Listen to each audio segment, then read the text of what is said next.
7 எக்காலங்களையுடைய 7 தூதர்கள் எக்காலம் ஊதுகிறதற்கு தங்களை ஆயத்தப்படுத்தினார்கள். முதலாம் தூதன் எக்காலம் ஊதினான். அப்பொழுது இரத்தம் கலந்த கல்மலையும் அக்கினியும் உண்டாகி பூமியிலே கொட்டப்பட்டது. அதனால் மரங்களில் 1/3 வெந்து போயிற்று. பசும் புல்லெல்லாம் எரிந்து போயிற்று. 2ஆம் தூதன் எக்காலம் ஊதினான். அப்பொழுது அக்கினியால் எரிகிற பெரிய மலை போன்றதொன்று சமுத்திரத்திலே போடப்பட்டது. அதனால் சமுத்திரத்தில் 1/3 இரத்தமாயிற்று. சமுத்திரத்தில் இருந்த ஜீவனுள்ள சிருஷ்டிகளில் 1/3 செத்து போயிற்று. கப்பல்களில் 1/3 சேதமாயிற்று. 3ஆம் தூதன் எக்காலம் ஊதினான்.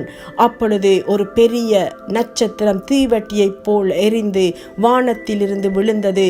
அது ஆறுகளில் 1/3 மேலும் நீரூற்றுகளின் மேலும் விழுந்தது.